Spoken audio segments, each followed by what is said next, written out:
Now, cricket is really the only sport that matters in South Asia, at least at the moment. There are signs, though, that football is increasing in popularity in India, and today the national teams of Pakistan and Afghanistan are battling it out in Kabul right now in their first fixture for over 30 years.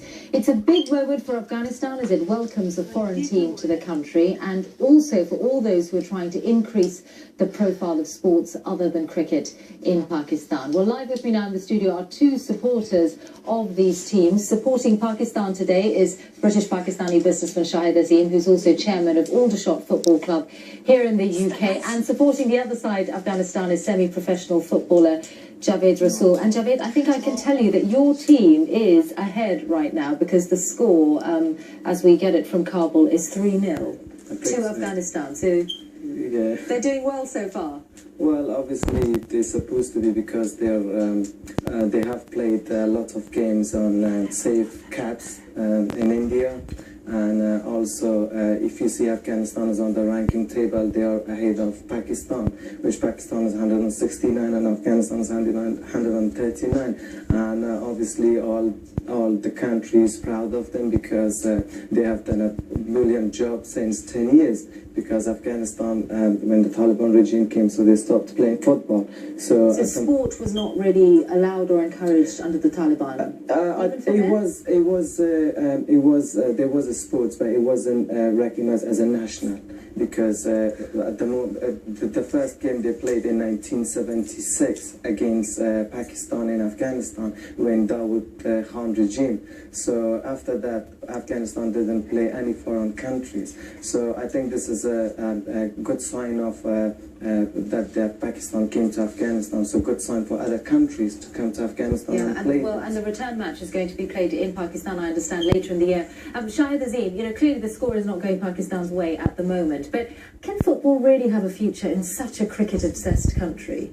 I think sport, whether it's football or cricket, I think any form of sport is a great leveller, and I think it makes people, in terms of sort of self-confidence, so I think football can take over. Is how well it's promoted, how well the infrastructure in Pakistan with the foundations that are there. It doesn't exist at the moment, does it? The infrastructure for football. Well, personally, my personal opinion is the majority of the people who run the Football Federation are political appointees or retired army professionals, so retired, who have got no idea about football. It's a status for them, and in 10 years, some of the people who are sitting on the boards of these associations have not delivered anything. So I'm not surprised if Afghanistan's beating us 3-0. I've seen the infrastructure there, and yet they haven't really got their house in order to make a difference. It was interesting for me, Javid, when I was looking at the background to today's game, that Afghanistan's national team used to do pretty well, right, in the past? Yes, they used to. Previously, it was really good team, and I can't remember which year it was. Even Afghanistan played England. So, well, obviously the situation, because of the fighting, then everyone just left Afghanistan. So there wasn't any players from national. But there is a footballing history there. Yes, there is.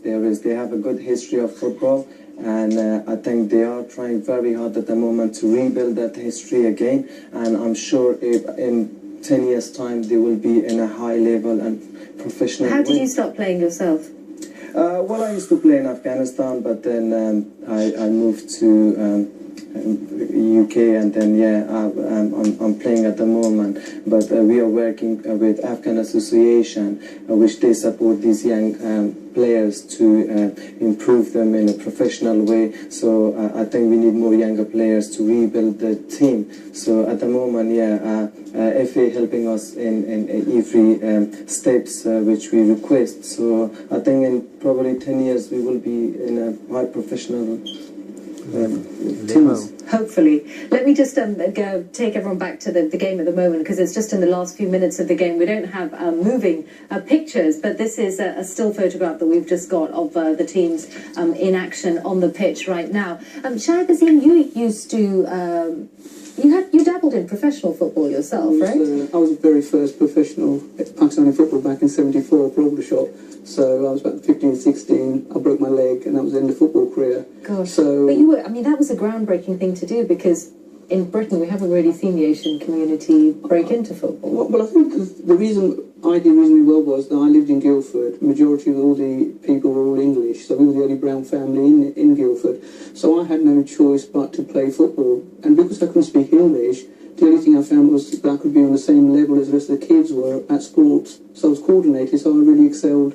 And my way of actually communicating was through sports. So I excelled in sports, and football has been a very passionate part of the whole family. Really. So it helped you in your journey of fitting into this country. But I think that football sports just not fits in it, but it's a great leveler in every form, really. Any sport is a great leveler, but I think it helped me in my business sense because it teaches you discipline, work ethics, hard work. How to play fair. How to play fair with it. Well, how to play within the rules of the game. And yeah, so, maybe that's not the same as playing fair. Yeah. So, but it is what it is. But I think sport is one way of actually bringing people together and communities together. Well, I wonder, Javid, whether it also has a role in nation building, because Afghanistan is at such a critical point in its history. Do you hope that football can play a bigger role than just on the pitch?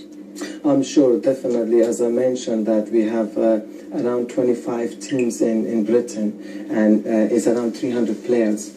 And it's not only in Britain. We have all around the Europe, all Afghan teams, like they have 20-25 teams. So, I mean, if we choose the best players from these 25 teams, it's 250 players.